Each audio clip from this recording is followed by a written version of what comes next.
Hey everyone, welcome back to my usual series where I do Let's Tries, aka preview videos of various furry visual novels. This time we're covering Wheeler Institute, which, something's up here, where when you type the exact name into itch.io, it's not any of the games that comes up. What's going on here? Well, what's going on here is that Visa, MasterCard, PayPal, and Stripe are using their basically monopolistic power over all online commerce, because everyone uses credit cards and similar institutions in order to be able to ever buy anything, and that's what every service runs on, and so on, and how every transaction is facilitated. Instead of being a neutral party, they are being lobbied by activist groups to censor various forms of art online for largely false pretenses. And one of the results here has been that itch.io has had to shadow ban all NSFW content, which of course includes basically all furry visual novels. And the struggle here is that they have such a wide categorization of here that includes games like this, where it says right here, is this game adult or not? It's 18 plus, yes. You may expect light nudity on some choices, but it's mostly SFW for the moment. There will probably be light erotic scenes in the future, but no heavy NSFW. So by their own way of reporting the game, they're like, this game is for adults. It is not porn. Which is an entire middle zone. Like, that's where my own visual novel lands too, where it's like, this is a game made by adults for adults, but it's not necessarily beyond that hard, like, adult barrier that people consider for actual porn. But the distinction doesn't really matter.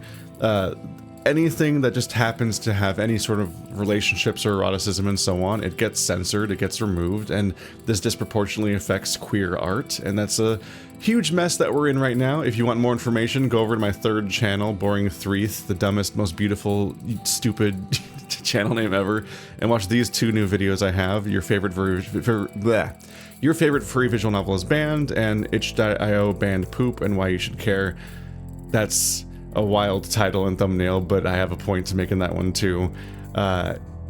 Jesus Christ, this is such a stupid period of time right now. A lot of people have just full-on stopped working on their projects now because they have no idea what the future will hold. And we need a lot of people to be aware of this huge mess, because this just fucking sucks. Anyway, time to actually check out the game. Choose your character. Ah, the other ones aren't in the game yet, but that's interesting. That's wild to try to make 3 protagonists for your game. That's a hell of a commitment. It looks like an insect on the right. It might all be fish, but I think this one's a shark dude. And that looks like it might be a dragon lady coming soon. Or other aquatic creature. And this one kind of looks like it's going to be like a non-binary insect creature. Loik. Alright. 26th of May, 2007.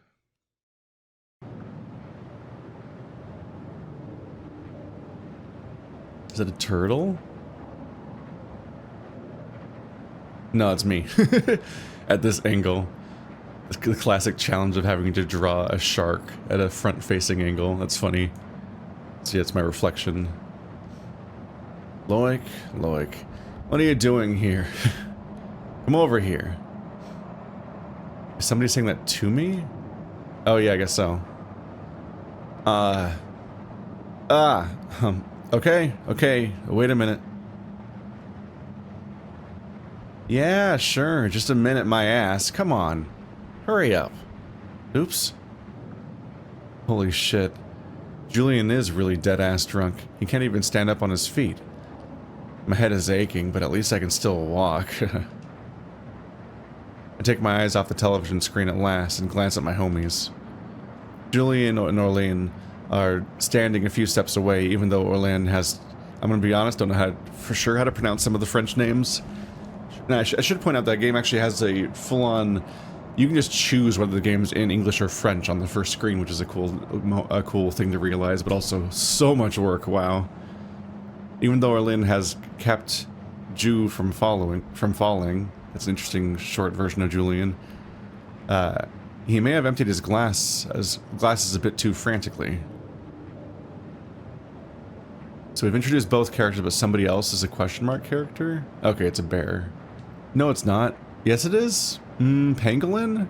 Pangolin bear. Are these hybrid characters a bunch of the time? That's a wild character design. I've never seen that kind of combo before.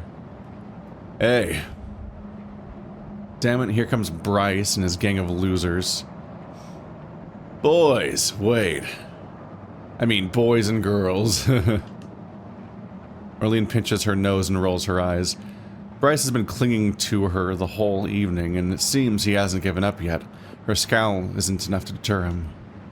Arlene is a mellow girl, after all. As for me, I feel like punching him in the nose, fed up as I am with their presence. Text speed, I don't like it when it's fully full. Oh, there's trigger warning options. Orange or red outline for choices that lead to sensible content. Violence, sex, etc. So this allows you to see the choices. That's interesting. Chill mode? Visual novel only experience without minigames or time limited choices. Oh.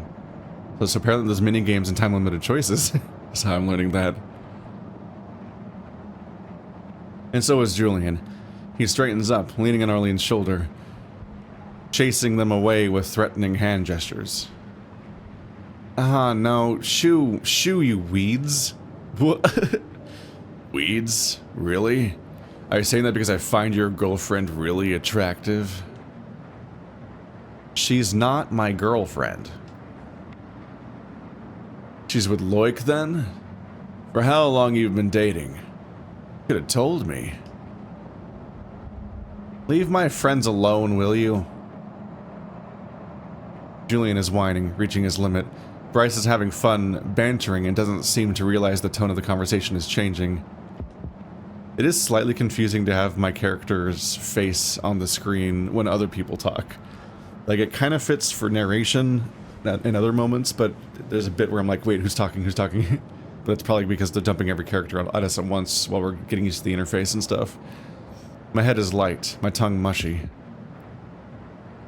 I breathe in and out, slowly. I shut my eyelids tight and knead my forehead with my fingers to ease the pain. Relax, look.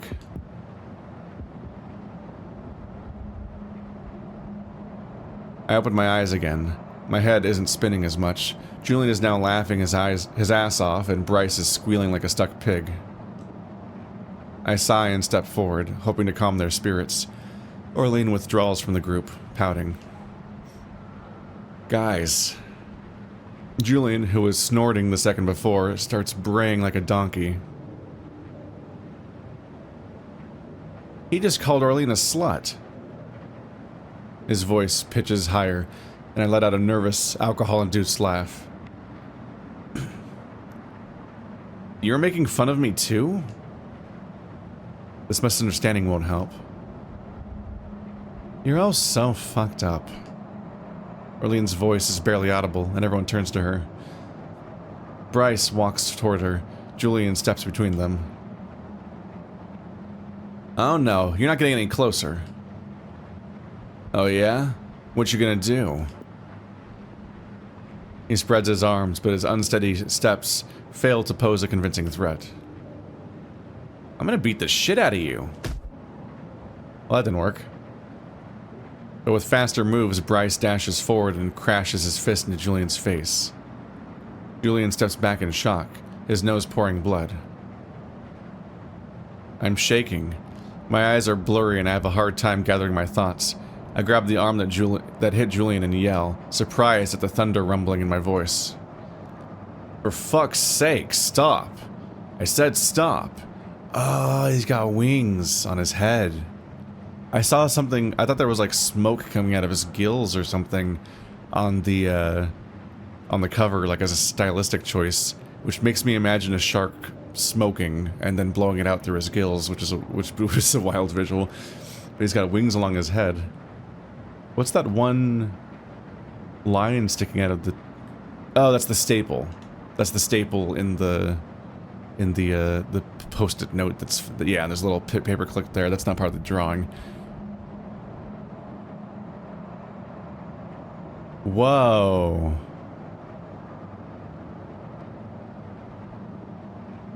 Alright, let's do it. We're gonna learn a word. Is this a real word? Excrescence. It autocomplete to excrescence. A distinct outgrowth on a human or animal body on a plant, especially one that is the result of a disease or abnormality. Oh, that's more impolite of a term than I thought it was going to have. But it does seem like that we're heavy on hybrids. I'm not sure what the lady's name, like appearance is. She looks like a secretary bird, but also a lizard maybe. And this guy is like a bear pangolin or armadillo. I guess more of an armadillo, yeah, because they're not extruding. That's probably not how you use that word. Excrescence. Excrescence. Excrescences. That's a difficult one to just... Wow. My excrescences spread out as tiny fairy wings on my arms and nape. On your arms, too. This bizarre display intimidate them. Bryce steps back. Julian doesn't. He's seen me angry before. Seeking for revenge, he throws a kick at his opponent's knees. Bryce falls to the whimper. Miffed, he rolls back up to his feet. I said stop. I'm being carried away. I can't take it anymore. These bastards are thrashing the party. I let out a shout. Enough. Enough. Enough. I clench my fists, itching to knock some sense into their heads. So I think that by now it's probably relatively clear that the first language is probably French, which is not that surprising. Whenever something's translated into something and is in another language and English, it's usually written in that language first, and then they give it their best shot at English. But there's definitely some iffy bits here and there. But it does raise an extra upsetting little element of since the internet is so unified across all countries and so on, we have American credit card companies and American commerce is censoring French queer art.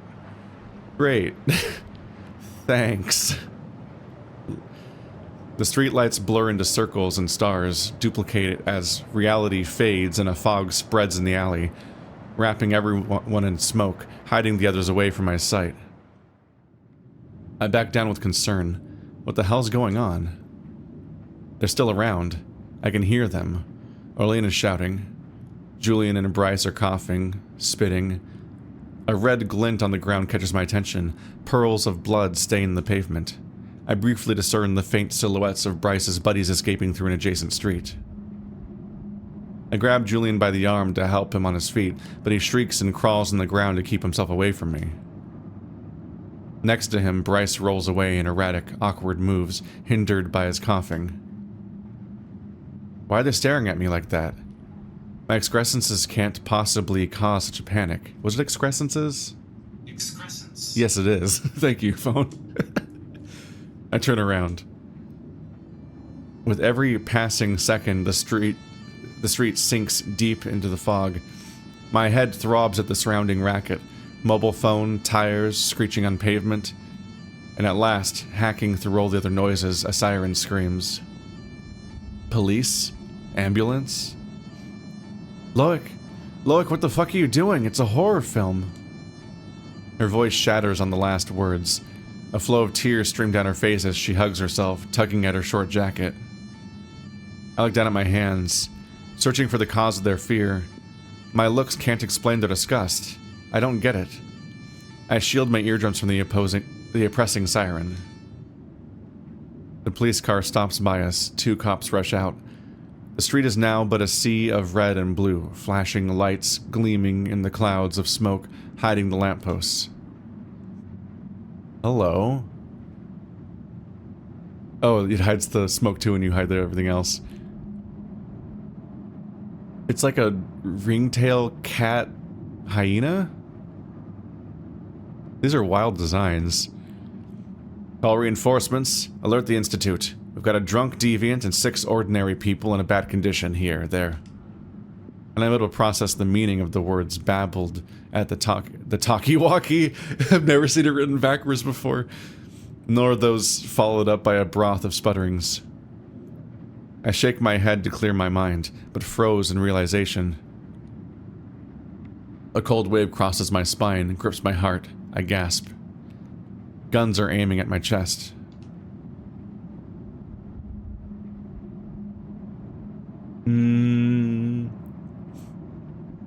Cow lady? Maybe? Does the tail for that make sense? Maybe. A short gun. Hands up? Hands up now, quick. The command pierces my skull. I obey. Everyone else fled or hid behind a trash can or a car. I'm standing alone. The mouth of the gun's pointing my heart.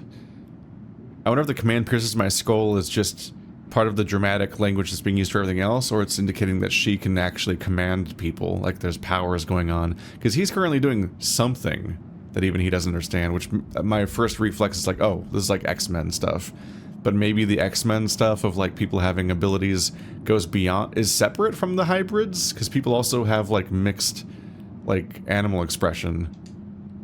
But it seems like the bear had that too, without any indication that they have powers. A cry clogs my throat. I tense further. Forehead covered in sweat drops, hands shaking. I turn my head, but colors and light saturate the place, confusing and hellish. I let out a shrill, my voice piercing the smoke wall. I did nothing. Nothing. Shut up, kid. Don't move and kneel down and cut it with the smoke right now, or I... Stop. He's a child. Don't you think you're being a bit rough? Fuck, Eddie, can't you see he's gonna kill us all? Leave it to the Institute. They're on the way. We'll be dead before they do. What better idea do you have? Kill him? Come on, take a step back. The ruckus fades. They shifted their attention away from me. I guess something's wrong with the smoke?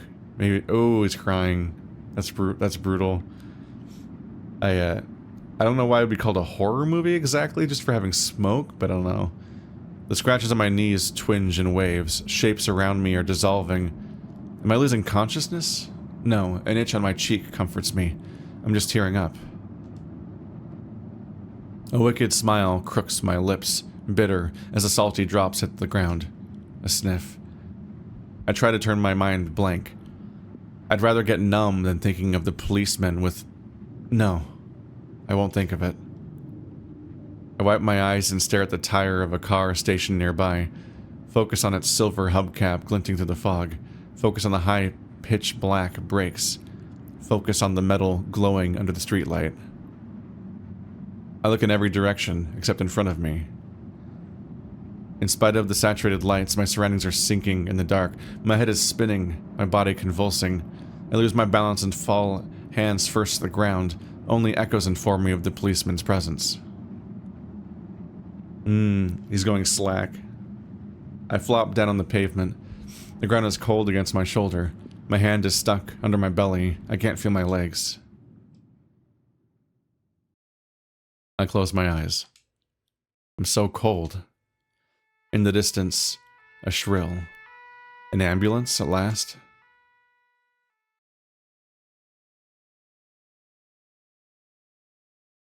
Going by this logo, you can tell that this is a 5-finger furry universe. It's always up in the air which one you'll get. If you want to get really weird about it, if I remember correctly, I think Echo is a 5-finger game, but Arches is a 4-finger game, I think. Which is like, hang on a minute, wait, isn't this the same setting? Loic Lorne. 18 years old. 180 centimeters, 77 kilograms. Can we cut it with the formalities already? We took into account your cooperative behavior, as well as the positive feedback from the psychologist in charge of your follow-up during confinement. No other incident has been recorded regarding your gaseous secretions, and your skin hasn't suffered any damage from them. Monkey rabbit? I think? Maybe. I just want to see all the character designs now. Awesome. Your dangerous status has therefore been updated to unstable. This status involves a few restrictions within the Institute. Still better than rotting in jail. You are authorized to unleash your ability solely inside the training hall and under supervision of a qualified staff member. Understood? The danger room. Yes, sir. The rest of the time, you are required to restrain it as much as possible. Yes, sir. Until your status gets updated to stable, you must stay within the grounds of the Institute. The cells in the basement can only be accessed to visit other residents, according to schedule, and with appropriate clearance from staff. A burning sigh stays trapped in my throat. This conversation is just as entertaining as the solitude of the cell. You know, don't act bored. I know that's like protagonists are always bored whenever somebody exposits at them or something, but I'm like, you're being told what your rights are for the foreseeable future. It's kind of high stakes, actually. The room is busy with secured cabinets. An armchair is resting against the window. Not a single flying paper, except for my records, piled on the wooden desk, right by a fairly new computer. Menard, Dr. Menard, stands on his feet and looked me right in the eye. This guy's is limited to a single facial expression, stating his indifference to the surroundings, a gloom, emotional emptiness. Breakfast is served from 8 to 10 a.m., 8 to 11 on weekends, lunch from 12 to 1:30 p.m., 12 to 2 p.m. on weekends, dinner 7:30 to 8:45 p.m. I nod in silence. That's one hell of a regimented schedule, but not stricter than the average boarding school. Residents can make some money if they choose to help in the kitchens on weekdays. On weekends, however, cooking duty is compulsory. 2 residents are in charge of 1 meal in turnovers and are also responsible for ordering supplies. You'll be informed in advance when your turn comes. Your peers will take care of explaining you the detail. Goodbye, lazy Sundays. It's only sometimes, isn't it on a rotation amongst everyone? Is what I got from that. It's a hell of a skill to just have to improvise on, though. Like, hey, you have to figure out how to cook for the entire Institute. Help you ready to be lunch lady, which is actually harder than it sounds. Visitors are allowed in from 2 p.m. to 8 p.m. Considering your unstable status, your acquaintances must check in at reception. They're exclusively allowed on the first floor and inside your room if you welcome them in. My socks won't pair by themselves. Silence is required from 9 p.m., as it's the starting of the curfew for minor residents. Those past the age of majority are allowed out of their room until midnight, but must stay in their quarters from this time on until 6 a.m. Guess I'll kill this time taking to the weed I'll grow there. Go against the rules and punishment will ensue. Repeated infringement shall get you expelled from the Institute. Understood? Yes, sir.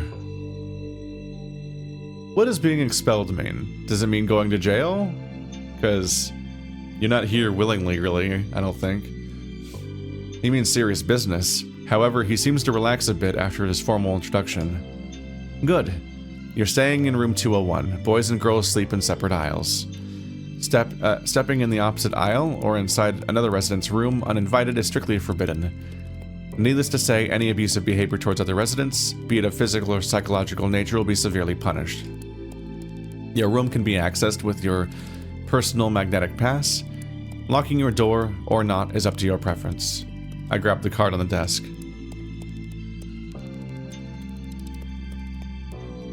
A forward-facing shark.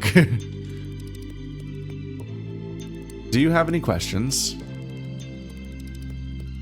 about my secondary education diploma? The exams are coming next month. You'll be able to discuss this matter with your assigned psychologist in due time. All right.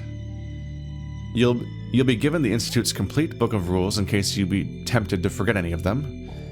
Now, about this Institute. You probably already heard of this place, but I'm still going to introduce its role to you. It's weird that I talked about lunch status first. The Benjamin Wheeler Institute aims to teach variants like you to restrain and control your ability through a program including a psychotherapy and practice sessions. Mrs. Lydia Persil will be in charge of your psychological follow-up and will meet you about twice a week. On occasions, you will also meet me to discuss your progress. At this point, I'm willing to meet with that Persil lady every day if it means escaping the depressing, colorless cell with toilets and mattress as only pieces of furniture and no distractions for newcomers. They wouldn't want me to cut my wrist with a CD or smash downward glass with a book. You need to keep in mind that, although psychological contracts aren't prohibited, many abilities are triggered by touch. Stay careful and informed of the risks for the safety of other residents and your own. Noted. Well, that's it for essentials. You got enough information to process as it is. His automated vocal assistant tone softens into a wildlife documentary voiceover one. The building is shaped into a U. You are currently in the southern aisle.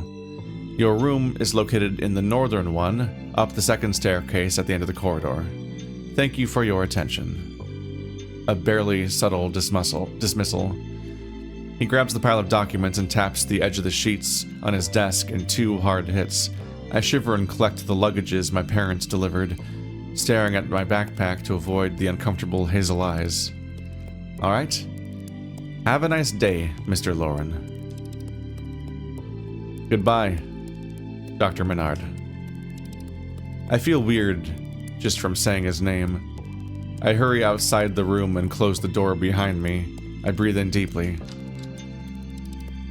I'm free. Almost. No more walking in circles in a 10 square meter cell. I itch to find my room upstairs. The aim is clear. A reinsertion. I shiver under the feeling of being treated like a criminal. Following Menard's directions, I reach the northern aisle and climb the stairs. Facing the door, I draw out my pocket, the magnetic pass, on which is written my full name and room number. I insert it in the slot and the latch clinks in response. That the Pink Floyd album cover, I think. Used to see that all the time back in college. See, 2007. That's almost when I went to college, actually. Yeah, I went there at the end of 2008 because I was born in 1990. So this guy's probably born in well, yeah, this isn't college. Secondary school? Is secondary school high school, basically? I think so. So I think he's about to graduate, basically. So he's actually he's still probably a year older than me. The brightness strikes, a year older than me if in modern day, not at time of recording. At time of story, he's half my age. The brightness strikes me as I step inside the room. Like everything else in the building, a large bay window framed by diaphanous curtains bathes the place with light. It's charming. And hot. Almost too hot. The wooden furniture and creamy white walls increase the sensation of warmth. It's much cozier than I expected. Of course, it wasn't going to be just like home. But it's still way better than most boarding school dormitories, and I get a room of my own. I flop on the bed. The mattress is a bit hard, but the sheets are clean. This relative luxury be worth a 4.5 out of 5 on Airbnb. Through the window, a garden, a forest, and in the distance, Bjorn, where my parents live. Look at that perfectly framed building on the right side of the forest, between the trees. It's pretty. The backgrounds are wild, actually. The art is just really top-notch in general. I'm curious what the purpose will be of setting it in 2007, just because the setting is also so different from our world that I wonder how much the period piece element will come into play necessarily. It is always interesting to try to do a recent history thing. Like Lindsay Ellis's books are set in just after 9/11, basically, but also the Transformers and stuff are here. And it's like kind of a wild change to make because their society changed relatively rapidly since then. So even though it feels recent, it's like a different world. Not taking into account the rules and exit ban, I could almost pretend being on holiday in some remote area. No clubbing and downtown hangouts with friends, though. Holidays are meant for taking a break, right? But it's hard to feel in a holidays mood when I'm camping by such a murky stream of thoughts. I noticed some photocopies in the desk and grabbed the sheet on top of the pile. Hello. We have actual descriptions of what these things mean. Dangerous. Criteria. The subject is unable to restrain their ability and poses a threat to his own and other safety. Clearance. The resident must be confined to the protection cell under any circumstances. Follow-up daily. Unstable. The subject has relative control of their ability but may lose it in a stressful situation. Clearance. The resident is allowed outside under supervision of a C-class escort license, may take correspondence courses.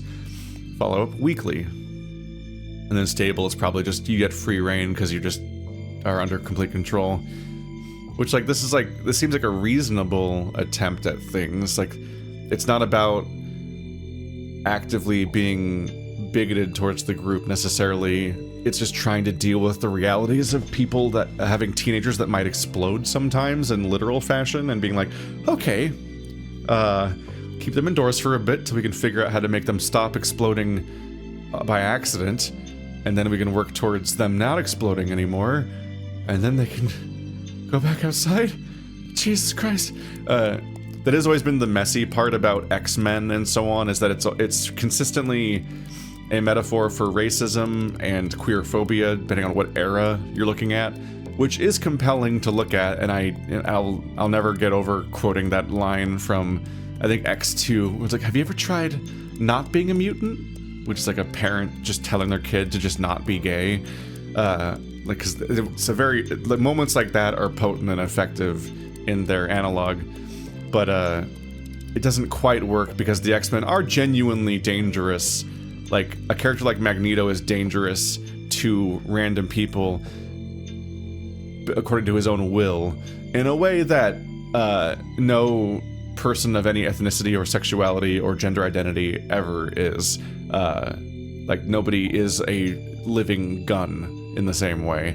But even worse, there's the X-Men that are a danger by accident and can't control themselves, and you're like, that's also a bit problematic to conflate with individual groups of people that have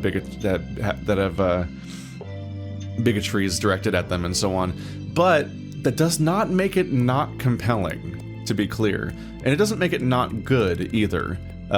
People take everything all at once. You can criticize the effectiveness of analogs without actually throwing it all out and being like, and that's why the whole story is bad. And actually, you know, it's even problematic and evil for even suggesting the idea. It's like, no, okay, we can get meaning from it while also acknowledging the limits of the metaphor. Because, you know, generally speaking, when something's analogous, it's not literally the same thing as the thing it's analogous to. And necessarily there are bits of separation that don't match up. It's like when people talk about Lord of the Rings functioning as a World War II analogy, which it does on many levels. They don't have guns. Like, there's limits to the comparison. That doesn't make it bad. Anyway, this clarifies Dr. Menard's explanations. The remaining documents refer to administrative matters, schedules, computer access IDs, and so on. The Institute is wide and stunning, a neat gilded cage that I'm eager to explore. I'll unpack later. The empty clause is making me uneasy anyways. Later. I carefully lock my door and walk towards the end of the aisle. Ah, Loic. There you are. Wait. A voice echoes on the staircase. It's familiar, but I can't recall who it belongs to. Oh. The imposing frame of a round-bellied man glows in the afternoon light. So many furries just leaned forward all of a sudden for some reason. Oh my god. I'm scared. Is that a... Wow, they're even playing comedy music. Is that a blobfish? or something. But the hands... Oh, he's got 4... His face looks like that blobfish that people pulled up, but I think that that's not even what that fish looks like. It's just like what it looks like when it's massively decompressed, because it's from the deep sea, and that like fucks up his whole body. But it seems like it might be a spider or a bee of some kind otherwise, because he's got at least 4 hands. They're kind of scaly and fuzzy, which tells me kind of insect kind of, and he's got a big... It looks like it might be... It's hard to tell at that angle, but it might not be a tail. It might be like a... Not thorax, but you know, the last bit, the orb that sticks out of the backs of insects at the end, like a tail. I don't remember bug anatomy very well. Bernard, the second most important staff member after Menard. You can't name them that. You can't name them Bernard and Menard. unless they're not pronounced that way to begin with. You know, it's... And my interlocutor when I was confined. Oh, look at the smile though. He's adorable. I need to see you. I frown. Hope he's not going to tell me I have to go back in jail. First of all, if you need help, feel free to ask me. We'll surely meet during your practice sessions. Or if you return into confinement. How are you feeling? Tension slips from my shoulders and my features relax. No jail? I hadn't noticed when I was down there, but Bernard is a pretty friendly guy. However, I wouldn't go as far as sharing my woes with him, and choose to avoid his question in the most subtle of ways. Dr. Menard introduced me to the essentials. I'm doing fine. I'm sure of it, but... You can tell me, you know. It's normal to feel lost at first. He doesn't buy it. Muzzle down and mouth dry, unable to fake a smile, I confess in a whine. I feel a bit lonely here. There are many rooms upstairs, but I haven't met any of its inhabitants yet. Don't worry, there are lots of wonderful residents here who are looking forward to meeting you. Make sure to bond with them. They possess very different tempers, as you'll notice. Try not to rub them the wrong way and everything should be fine. In part because some of their skins are poisonous and some of them might explode. Exploding teenagers. Some residents have been staying here for a while and their bonds are settled. So if you want to fit in, don't get in bad terms with just anyone. You never know who they might be friends with. Is this meant to comfort me? And should anything go wrong, I could still introduce you to my son. You'll see, he's awesome. Look at this goofball, this fucking expression. Oh, cool. Try looking for someone to show you around. That can be a first step. Go to the 3rd floor around that time. Residents are usually busy with their personal stuff. Okay, thanks. No problem, boy. I need to go before I get accused of procrastinating during working hours. Haha. Oh, by the way, I've been keeping your belongings from the other night. I'll return them to you in the evening. My belongings, my phone, I forgot about it. Clamps set in my stomach and clutch my heart. That's not where your heart is. There must be hundreds of messages and missed calls. The incident has probably been in the news. Breath speeding up, I struggle to keep my balance. My mouth gapes as if I'm about to drown, and I lift my eyes up. There's a lot of like very evocative language used moment to moment, and a lot of it's used to describe his emotional crises in response to things, which are understandable, but they're often described in a physical sense, as if he's really reacting that way. And the number of separate descriptions of his extreme physical responses to every unfortunate emotion, it's funny to imagine it from the outside perspective. Like this very, just these wild, dramatic, melodramatic physical responses every time someone suggests something that he's a little upset by. Supported by Bernard's shiny smile, I get out of the waters. There's no use in overthinking about things you can't control. You'll see for them later. I catch my breath and fake an enthusiast smile. Thank you. See you later then. Later. He walks away with swaying steps, his throaty laughter echoing in the corridor. What a peculiar guy. He's barely left when I'm stuck with a realization. Struck, I think it said. Yeah. It's showing me... Isn't showing me around precisely part of Bernard's job? Do I really have to run into some random resident and ask, "Hi, can you take me on a guided tour?" What a way to get noticed. Well, maybe I'm being a bit harsh. Bernard seems to be busy somewhere else. He was holding a bunch of files scribbled with notes. Let's just have a look at the corridor over there. I should be done quickly. It's just more rooms. A tiny red light bulb on the ceiling briefly catches my attention. Surveillance cameras stare back at me. I shiver and move on to my current concerns. Ooh. Names lettered with highlighter on squared paper hang on some doors.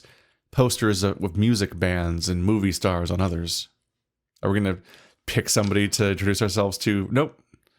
I was like, are we going to pick somebody at random based on their doors decorations? Which would be quite the Rorschach test of sorts. Oh. I walk past the restrooms, whistling in tune, when a young lady with alabaster skin exits one of the rooms. I've just stepped into the girls' dorm. Have you? I guess. That is a unicorn. Seems to just be a unicorn, maybe. Full tattoo sleeve. Those are some high-waisted pants. It's interesting because one of the primary other X-Men-ish furry stories that I think of is, oh no, I'm sorry, I don't remember. Cinderfrost? Is that the name of the comic? By like, ooh, what's her? The username might be like Demacor or something like that. I'm sorry, I don't remember. I don't know how to spell it. I don't remember how to spell it. It's been a while since I've thought about it. But I think one of the main characters in that is a white unicorn with blue hair and so on. So it's taking me back to that a bit. In particular, it's interesting that like we just throw in a fantasy creature functionally, where everyone else is kind of hybrid-y, or a lot of the ones around here. This is kind of just one thing, but it's like specifically a species that'd be considered fantastical to our setting. My heart jumps in my chest and I blush. Sorry, I went lost. I wasn't up to anything weird, I swear. She laughs at my puzzled face, a soft, crystalline, heady laugh. I'm not accusing you of anything, though. Are you new here? I don't think we've met before. Ah, but I'm being impolite. Hello, and welcome. My name is Iona. Wow, first contact mission complete. A timeless smile beams on her face, along with lovely aristocratic gestures as she speaks. Look at that goofy-ass shark smile, oh my god. Sharks are so underused, too. Breathless, I recollect myself after staring for an excessively long time. I'm Loic. I just came here. Is it so obvious? Yeah, because on account of the part where I don't know who you are, and we're all locked in here, so... Quite. It's a small world here. Newcomers are pretty easy to spot, but we always make sure to help them settle in. Who else have you met? Bernard and Dr. Menard, and they told me to socialize a bit, so that's what I've been trying to do. Aha! It looks like my sixth sense located a soul in distress. You were saying you went lost, so you want me to show you around? We can get to know each other as we go. Ah, exactly what I needed. A tour of the Institute, and in most pleasant company at that. Jackpot. If you don't mind, you'd help me greatly. Let's go then. We'll start with the ground floor. Damn. At first, I was like, she came prepared. Then I'm like, right, that's probably just a map that they can just walk up to. That's the ground floor. There's a lobby. That is it looks like a kind of fascinatingly small lobby. I guess so. That's the entrance location, but there's no external door. Where do you come in? Kind of fascinated by this layout. So it's U-shaped. They were in the south, and they told him to go to the north. That's where his room is. front garden implies you approach from that side, but then but it looks like you have to then enter from the left or right directions, or top and bottom from our perspective. But the lobby, you specifically have to go in the left door, then go past multiple rooms and turn a left, and that's the lobby. When I think of lobbies as being the entrance place where people would wait, or there'd be a receptionist, so it's a fascinatingly confusing layout for anyone trying to figure out where to go when they visit. I've seen enough, thank you. End of tour. Oh, is this interactive? Oh, it's interactive. That makes sense. I was like, oh my god. TV, gym, gaming room, leisure room. What's the garden like? Ooh. The main entrance reveals a gate at the end of an alleyway shaded by lindens. Beneath the linden tree, Freja, Freja, Numa, Numa. No. Wait, no, that's the wrong song. Not Numa Numa. It reminds me of your eyes. That's not even the real lyrics. Sorry. Early internet viral songs. One of them mentions a linden tree, and I know I have some of the lyrics translated in my mind, kind of, because Hank Green did a video where because he's a musician, he did his best to get translations of all these viral international songs to then perform them in English in a way where they largely still fit the like cadence of the song and rhymed and everything like that. So I'm like, the linden tree. That's my only cultural exposure to that, apparently. Let's see. Was there a... Okay, there is a front gate. It scrolled away before I could fully fix it on that. That's the front garden, with a magnificent row of trees planted specifically for the residents' pretty little eyes.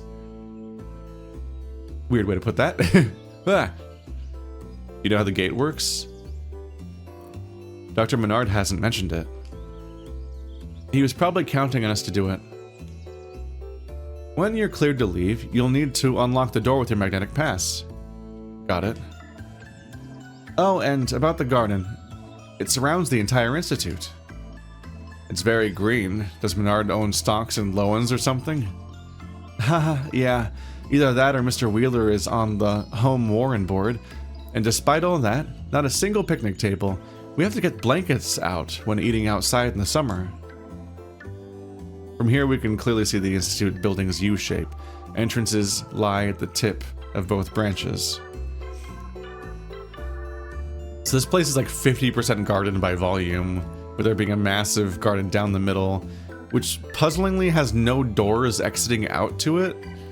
So no, like these are, if these are classrooms or whatever, like I'm used to there being a big garden in the middle of a place. Like when I went to high school, I went to a high school where all the buildings were separate from each other and there was no second floor to anything, to the point where when I see TV representations of school and there's the multiple floors and those hallways full of lockers, that's completely alien to me, because I went to schools that were like mostly outdoors. So there would be there would be buildings with a bunch of classrooms on them, like kind of shaped like this, but they all let outward into the outside.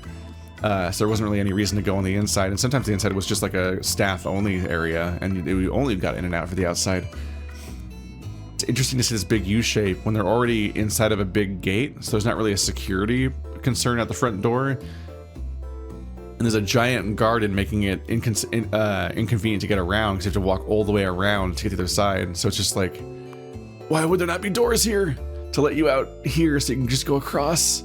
And maybe a sky bridge over here, although that's just the TV room and gym, so there's no reason to go over there specifically the way that you would with classrooms. I assume these are dorms. Wait a minute. Third floor, ground floor, third floor, ground... Wait.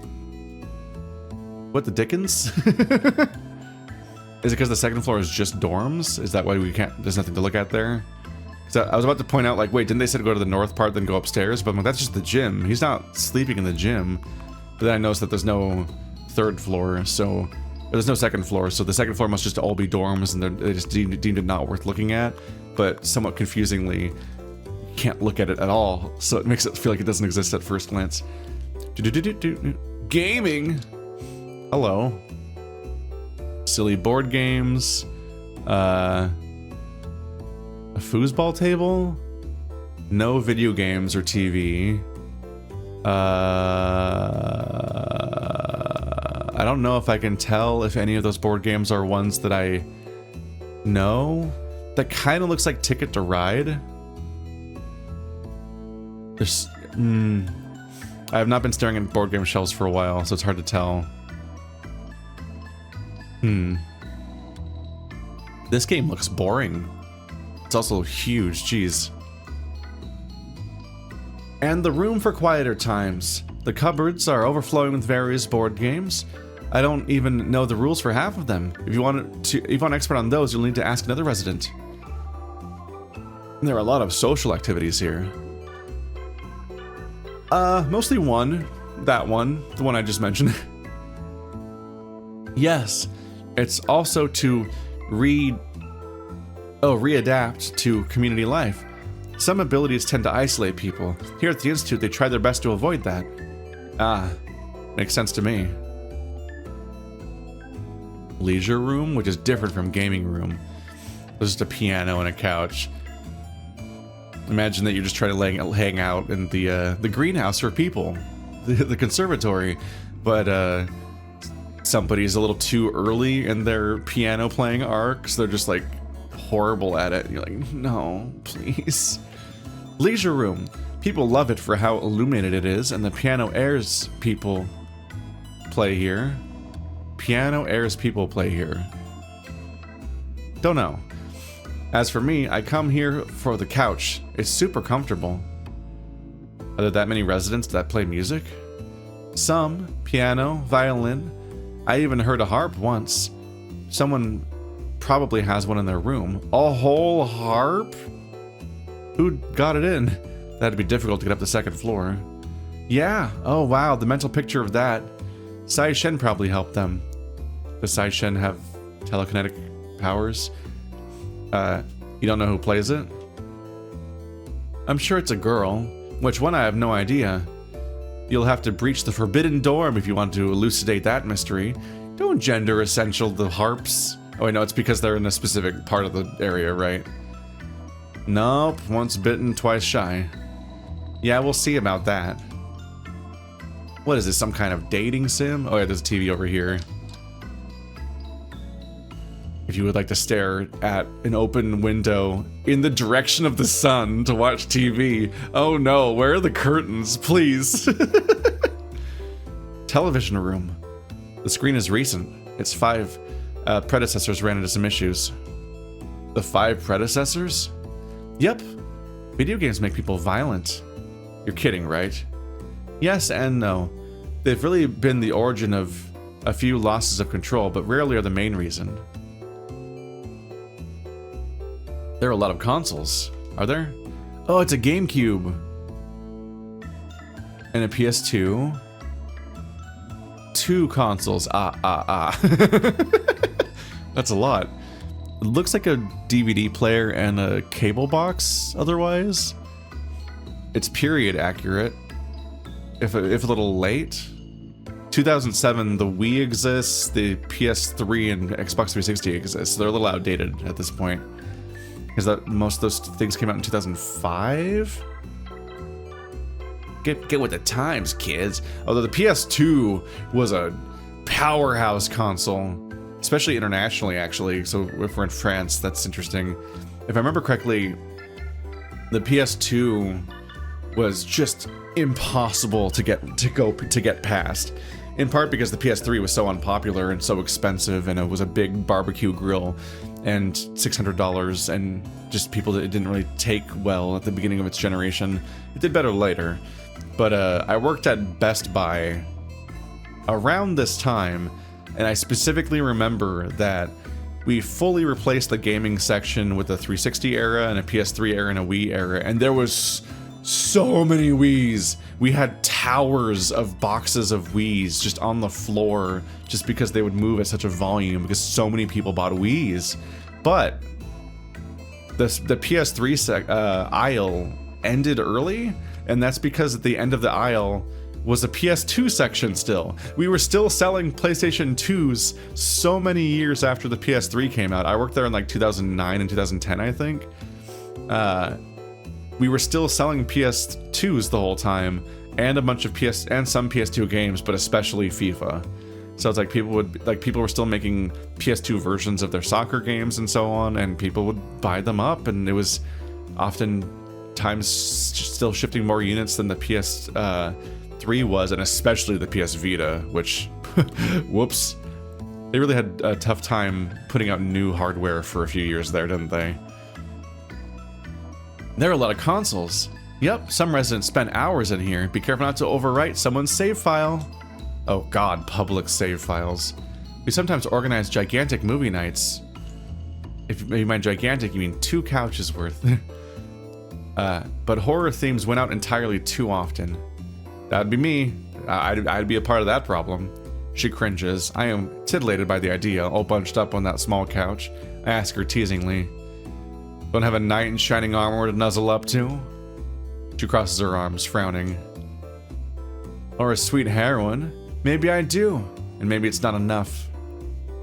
I can't wait to delve into the secrets of the games and DVDs filling the chests around the room.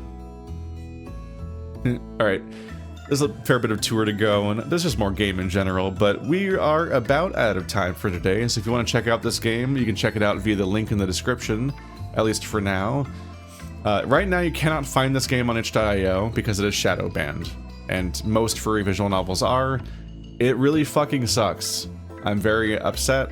A lot of my friends are upset. A lot of people that I know that pour their blood, sweat, and tears into all these projects, and look at all this art and everything. A lot of them are on hiatus right now because they don't know if their game will exist in a month, and that's just frustrating. So if you want to learn more, you can check out my videos on my other channel, give you a bit more context, and maybe even give you some phone numbers to call in order to complain to the appropriate people and help try to reverse these decisions. And you can check out this game itself via the link in the description, which thankfully does still work. Shadow ban is not a full ban for now. They're currently choosing which games get to exist or not, which is just upsetting as a concept. So they're coming until they have the chance to fully check through all games as far as which ones do and don't get banned. The entire concept of risky games is shadow banned, which means you can't search them, they don't show up in browsing features, discoverability is completely gone, so word of mouth is the only way to do it, and you only find these games by being told about them and linked to them, so that's what I'm doing. And maybe expect some more games this week as I increase my furry visual novel coverage out of spite in response to this, because not thinking about much else right now. See you guys next time.